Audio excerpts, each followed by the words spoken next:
Assalamualaikum warahmatullahi wabarakatuh. Sahabatku, dengarkan ini dengan hati yang paling sunyi. Karena setiap perjalanan besar selalu dimulai dari satu detik keheningan. Ada saat ketika manusia merasa kuat, merasa mampu menghadapi apapun, merasa dunia akan terus memihaknya. Namun waktu punya cara untuk menyadarkan kita bahwa tidak ada yang benar-benar kuat selain Allah dan tidak ada yang benar-benar mampu selain Dia yang menggenggam seluruh takdir. Maka ketika rezekimu mulai seret, ketika hutang menghimpit napasmu, ketika langkahmu terasa berat meski kau tidak tahu apa yang salah, beritahu hatimu ini. Allah sedang memanggilku pulang, ya, pulang. Bukan dengan kaki, tapi dengan jiwa, dengan air mata, dengan doa yang pelan, tapi pecah di dalam dada. Sahabatku, setiap hamba yang Allah cintai akan Ia sentuh dengan rasa sakit, bukan untuk menghancurkan, tapi untuk menyadarkan, untuk menariknya kembali ke tempat paling aman, pelukan rahmat-Nya. Dan jika kamu berada di titik itu sekarang, di titik yang membuatmu ingin menyerah, di titik yang membuatmu menengadah tanpa kata, di titik yang membuatmu bertanya, "Ya Allah, kenapa hidupku seperti ini?" Maka ketahuilah, itu bukan hukuman, itu undangan. Undangan untuk kembali, undangan untuk bersandar, undangan untuk meminta dengan seluruh kelemahanmu. Karena pintu yang tertutup bukan berarti engkau dibenci. Kadang, itu tanda bahwa ada pintu lain yang Allah ingin engkau lihat. Pintu yang lebih luas, lebih lapang, lebih penuh cahaya. Dan dalam perjalanan ini, engkau tidak datang ke video ini tanpa alasan. Ada doa yang Allah ingin kau dengar. Ada ketenangan yang Allah ingin kau temukan. Ada jalan keluar yang sudah disiapkan, tapi baru dibukakan saat hatimu benar-benar pasrah. Maka di bab 1 ini, jangan terburu-buru memahami, cukup rasakan, karena mukjizat itu tidak selalu datang dalam bentuk keajaiban besar. Kadang, ia datang dalam bentuk rasa tenang yang tiba-tiba hadir, tanpa sebab, tanpa suara. Dan barangkali, ketenangan itu akan dimulai dari sini. Sahabatku, ada masa dalam hidup ketika kita merasa semuanya berjalan mundur, meski sudah berusaha keras, keputusan terasa salah, meski bekerja sekuat tenaga, hasil terasa menjauh, meski berdoa setiap malam, seolah tak ada yang berubah, lalu hati bertanya dalam diam, "Ya Allah, kenapa hidupku semakin berat?" Dan disinilah rahasia itu dimulai. Rahasia yang jarang disadari manusia, rahasia yang tidak terlihat oleh mata biasa, tapi hanya bisa dipahami oleh hati yang sedang diuji. Sahabatku, ketika Allah mencintai seorang hamba, Ia tidak langsung memberinya kelimpahan, Ia tidak serta-merta mengangkat bebannya dalam 1 detik. Tidak. Yang Allah lakukan pertama kali adalah membersihkan hatinya. Karena rezeki tidak akan menetes pada hati yang penuh debu, hutang tidak akan hilang dari jiwa yang masih terikat dunia, dan jalan keluar tidak akan terlihat oleh orang yang masih sibuk melihat ke segala arah, kecuali ke arah Allah. Maka di bab ini kita belajar memahami satu hal, ujian bukan tanda Allah menjauh, ujian adalah bukti Allah sedang mendekat. Bayangkan seorang anak kecil yang berjalan sendirian di jalan gelap. Setiap kali ia mulai jauh dari ayahnya, ayah itu akan memanggil, kadang dengan suara lembut, kadang dengan suara tegas, agar anak itu kembali ke arahnya. Bukan untuk memarahinya, tapi agar ia tidak tersesat. Hidup kita pun sama, ketika rezeki terasa seret, ketika hutang mendesak dari berbagai sisi, ketika tubuh terasa letih meski tidak melakukan banyak hal, itu bukan akhir, itu panggilan, panggilan agar engkau kembali merasa butuh kepadanya, kembali mencium tanah dalam sujud panjangmu. kembali memohon dengan suara bergetar, suara yang selama ini hilang karena terlalu sibuk dengan dunia. Sahabatku, Allah tidak pernah ingin membuatmu lemah. Tidak pernah. Apapun yang menimpamu, apapun yang membuatmu menangis selama ini, itu bukan untuk menghancurkan, tapi untuk menguatkan. Karena hati yang tidak pernah diguncang, takkan pernah tahu betapa kokohnya ia bisa berdiri. Dan jiwa yang tidak pernah ditempa, takkan pernah mengerti betapa dekatnya Allah ketika semua pintu dunia tertutup. Kadang Allah menutup pintu rezeki, agar engkau belajar datang kepadanya, bukan kepada manusia. Kadang Allah membiarkan hutangmu menumpuk, agar engkau berhenti bergantung pada kekuatanmu sendiri. Dan kadang Allah membuatmu terhenti di titik paling lelah, agar engkau menyadari bahwa selama ini engkau berjalan tanpa meminta bimbingannya. Di balik semua kesulitanmu hari ini, ada sesuatu yang Allah ingin kau lihat, sesuatu yang lebih dalam dari sekadar uang, sesuatu yang lebih tinggi dari sekedar pelunasan hutang, sesuatu yang lebih luas dari sekedar rezeki dunia. Allah ingin memperkuat hubunganmu dengannya.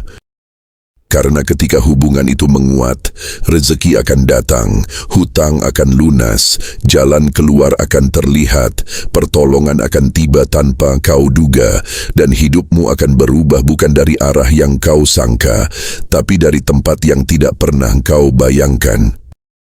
Maka di bab ini, jangan sesali masa lalu, jangan salahkan dirimu, jangan salahkan takdirmu. Karena Allah tidak pernah salah menulis skenario. Kadang Ia hanya menunda agar ketika engkau menerima, engkau mampu menghargainya dan tidak mengulang kesalahan yang sama.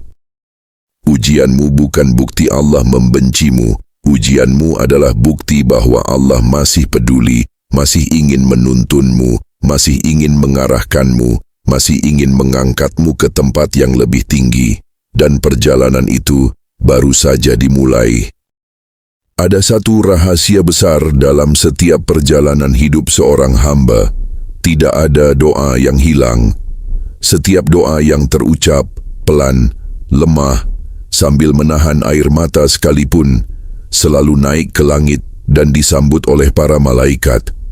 Bahkan ketika seorang hamba merasa doanya tidak pernah terjawab, pada kenyataannya, Allah sedang menyiapkan sesuatu yang jauh lebih besar dari sekadar jawaban instan.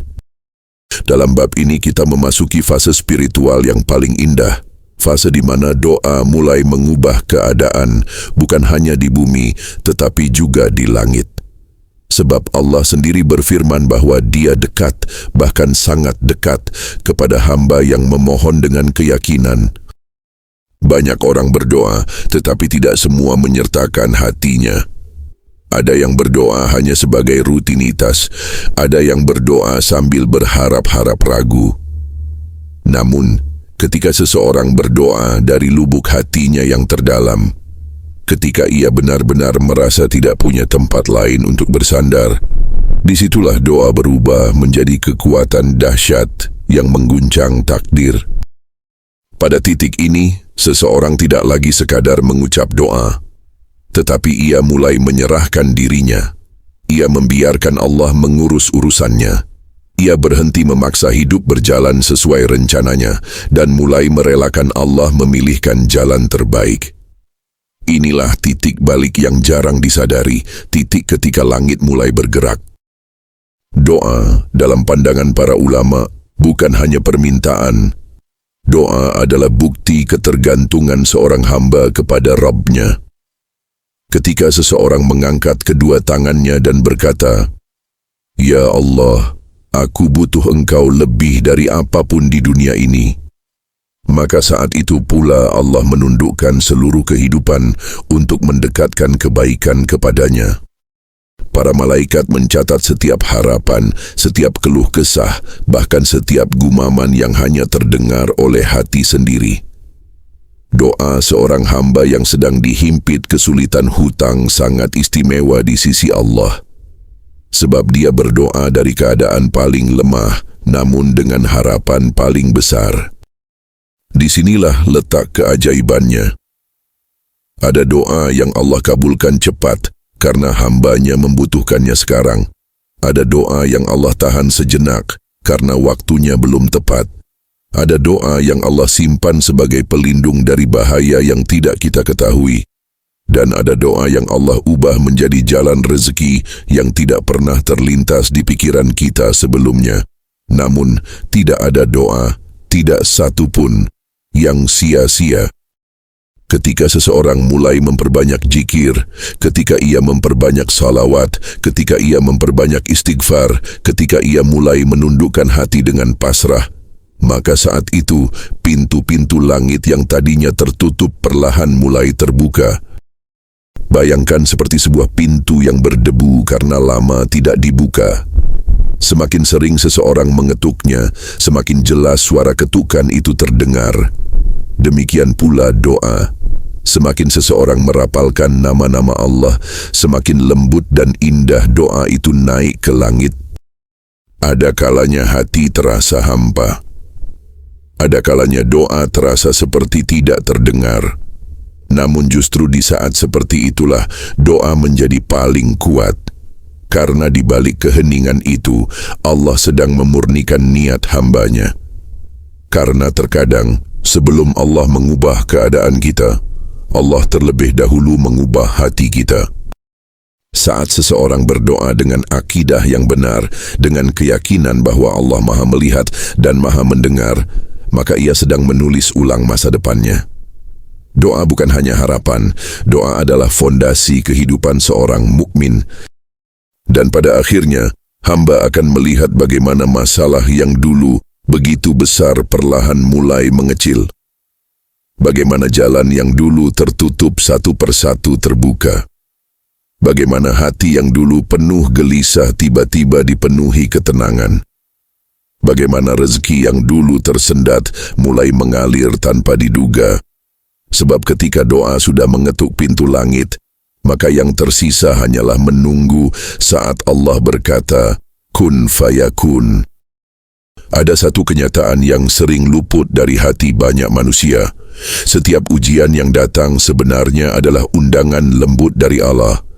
Sebab tanpa ujian, manusia mungkin tidak pernah kembali kepadanya dengan sungguh-sungguh. Tanpa kesempitan, seseorang tidak akan pernah merasakan indahnya pertolongan Allah. Dan tanpa rasa lelah, seseorang tidak akan pernah memahami betapa besar nikmat tenang yang dikirim Allah setelah badai. Bab ini membawa kita memasuki fase kehidupan yang paling menentukan. Fase ketika Allah sedang menguji, tetapi pada saat yang sama, Allah juga sedang mendekatkan pertolongannya. Ujian bukan tanda Allah menjauh. Justru, ujian adalah bukti bahwa Allah memperhatikan hambanya. Sebab seorang hamba yang tidak Allah cintai akan dibiarkan berjalan tanpa arah, tenggelam dalam kelalaian. Sementara hamba yang dicintai, Allah tarik kembali dengan cara yang paling lembut, kadang dengan kesempitan rezeki, kadang dengan hutang yang menumpuk, kadang dengan masalah yang tidak pernah berhenti.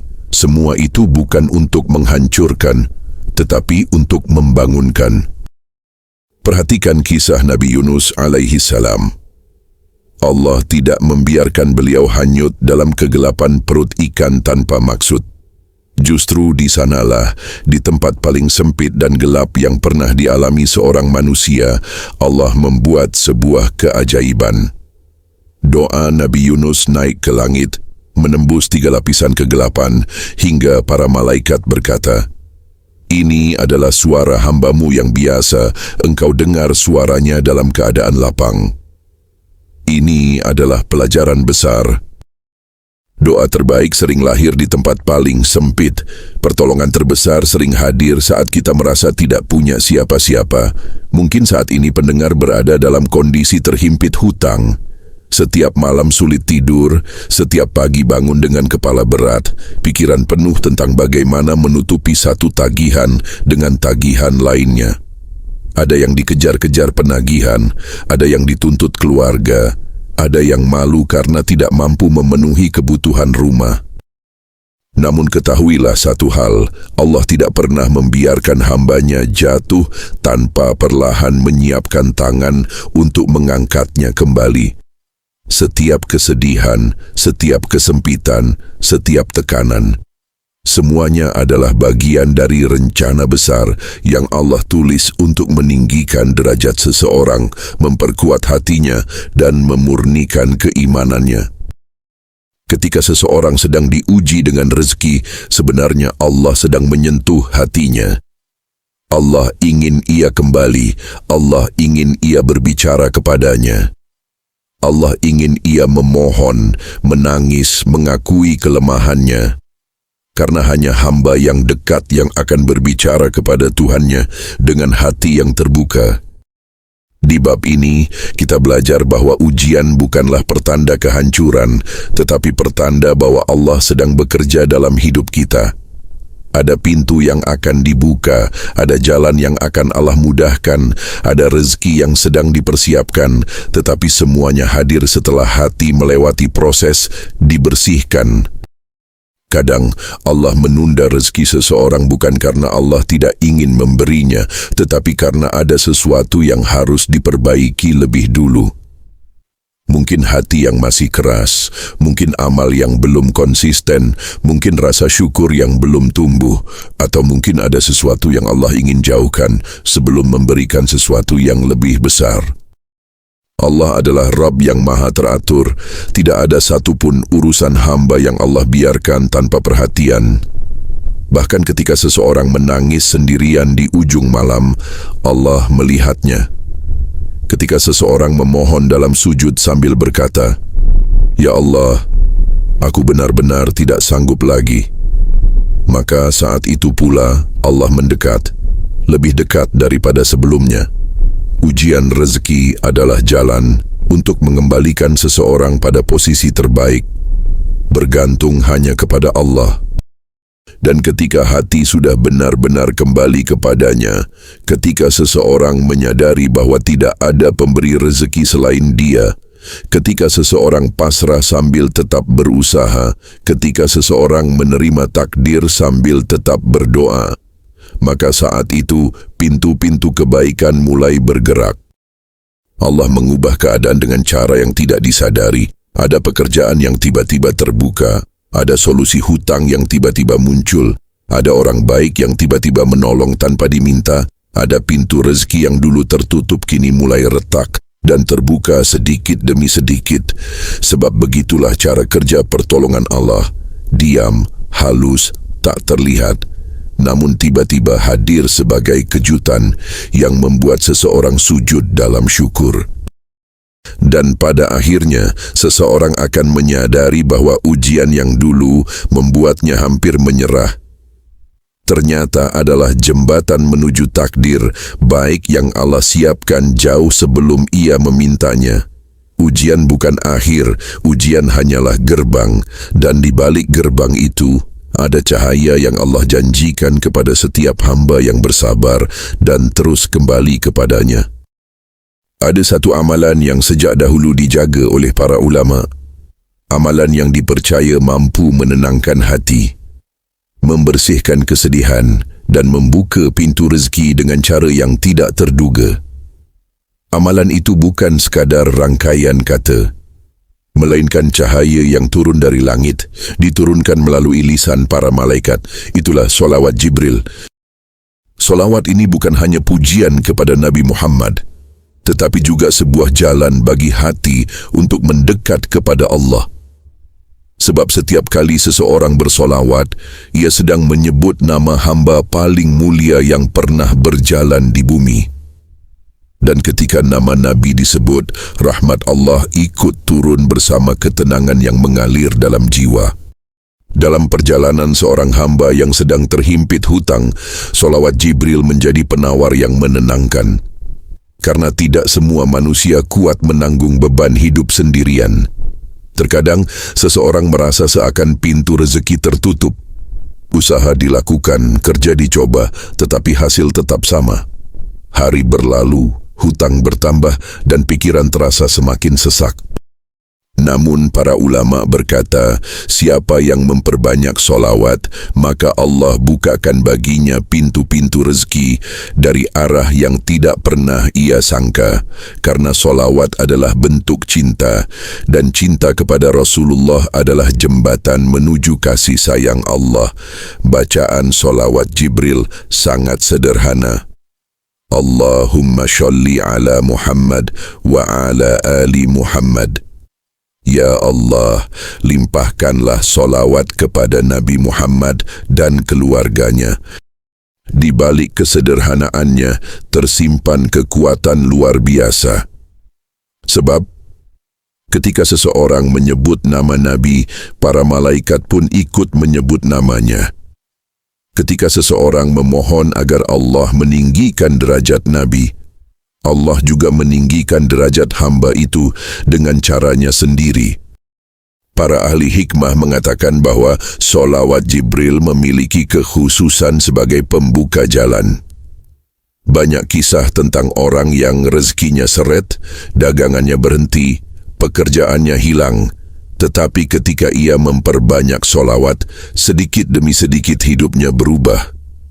Ada yang tiba-tiba mendapat pekerjaan, ada yang mendapat bantuan dari arah yang tidak ia minta, ada yang hutangnya lunas dalam waktu yang tidak masuk akal. Karena ketika solawat dibaca dengan hati yang pasrah, Allah memerintahkan para malaikat untuk ikut membawa doa itu ke langit. Dan di langit, doa yang bercampur solawat tidak ditolak. Tata cara mengamalkannya pun mudah. Para ulama menyarankan untuk membaca sholawat Jibril 100 kali setelah subuh, 100 kali setelah maghrib, atau sepanjang hari saat hati sedang gelisah. Tidak harus keras, tidak harus tergesa. Cukup perlahan, tenang, seperti seseorang yang sedang mengetuk pintu rahmat Allah. Seseorang yang sedang kesulitan hutang dianjurkan mengucapkannya dengan penuh keyakinan, karena solawat adalah amalan yang tidak mungkin membawa kerugian. Tidak seperti usaha harta yang bisa gagal atau rencana dunia yang bisa runtuh. Solawat selalu membawa kebaikan, meskipun seseorang tidak melihat hasilnya secara langsung. Ada kisah nenek tua di negeri Syam yang setiap hari membaca solawat Jibril ratusan kali. Hidupnya sederhana, rumahnya kecil tetapi hatinya lapang. Orang-orang bertanya kepadanya, "Apa rahasia ketenanganmu sementara hidupmu begitu berat?"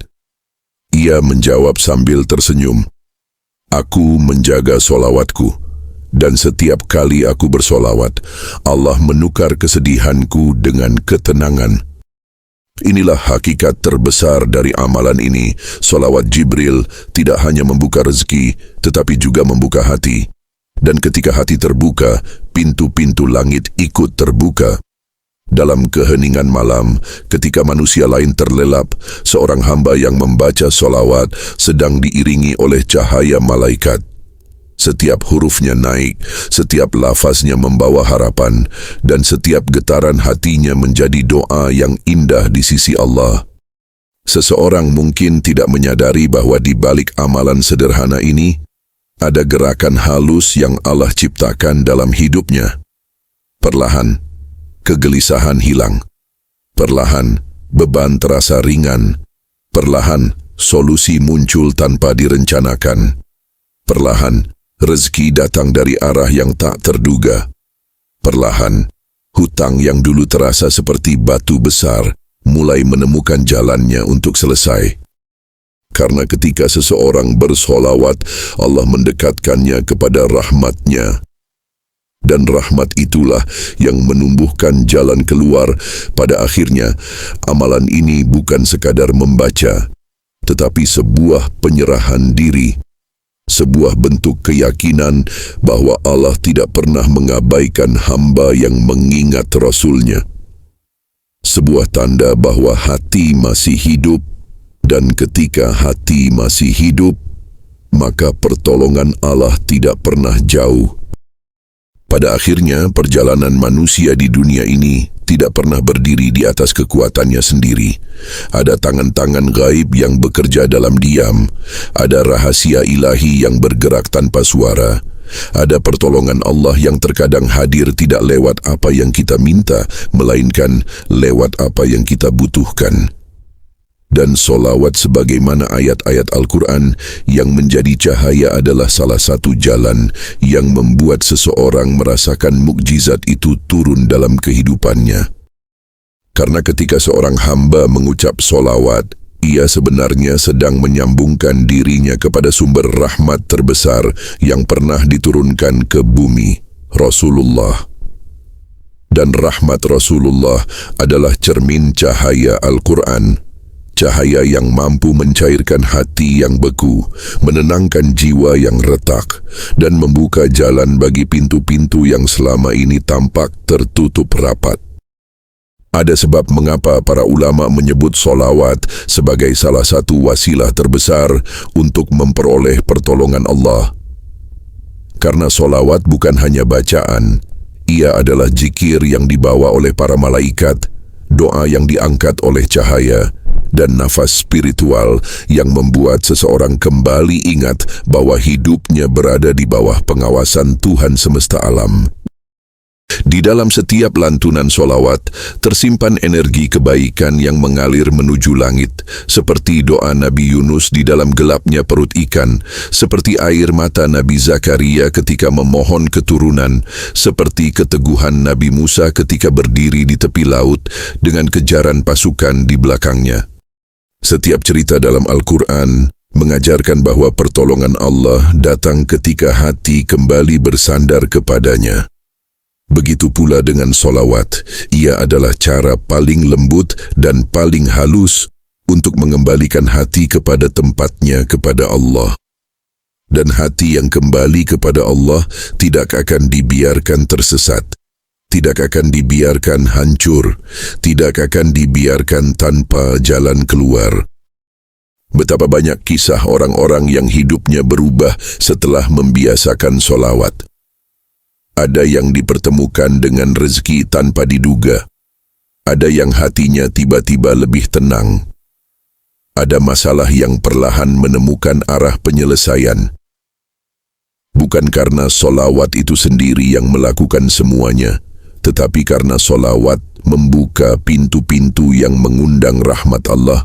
Dan rahmat Allah seperti mukjizat dalam ayat-ayat suci mampu mengubah sesuatu yang mustahil menjadi mungkin. Bukankah Al-Quran telah menunjuk bahwa jalan keluar seringkali muncul dari arah yang tidak masuk akal? Nabi Ibrahim selamat dari api, Nabi Musa membelah lautan, Nabi Yusuf keluar dari penjara, Nabi Muhammad lolos dari kejaran kaum Quraisy. Tidak ada satupun yang bisa dijelaskan dengan logika manusia. Namun ada satu kesamaan. Hati mereka penuh tawakal dan yakin pada janji Allah. Begitu pula ketika seseorang bersolawat. Allah sedang menempatkan dirinya pada barisan hamba-hamba yang yakin bahwa Allah mampu melakukan apa saja dan bahwa pertolongannya tidak pernah telat. Ketika solawat dibaca dengan pasrah, jiwa terasa seperti disentuh oleh sesuatu yang lembut namun kuat. Sebuah ketenangan yang tidak bisa dibeli, tidak bisa dipaksa, hanya bisa dirasakan oleh mereka yang menjaga hubungan dengan cahaya langit. Ketenangan itu adalah mukjizat kecil yang Allah titipkan dalam hati. Mukjizat yang membuat seseorang kembali percaya bahwa segala sesuatu berada dalam genggamannya. Pada akhirnya, solawat mengajarkan satu pelajaran penting yang juga diajarkan oleh Al-Quran, bahwa kehidupan bukan hanya tentang apa yang terlihat oleh mata. Ada dimensi lain yang berjalan bersamaan dimensi tak terlihat yang dipenuhi malaikat, doa, dan rahmat yang turun dalam senyap. Dan ketika seorang hamba menjaga hubungan dengan dimensi itu, maka hidupnya tidak akan pernah benar-benar gelap. Sebab cahaya Allah selalu ada, selalu dekat, Seperti mukjizat dalam ayat-ayat suci yang hidup di setiap zaman, pertolongannya tetap turun kepada hamba-hamba yang tidak berhenti mengetuk pintunya. Dan selama lidah ini terus basah oleh solawat, selama hati terus mengingat Rasulullah, maka tidak ada kesulitan yang benar-benar buntu, tidak ada doa yang benar-benar sia-sia. Karena mukjizat Allah tidak pernah hilang, lah hanya menunggu hati yang siap menerimanya.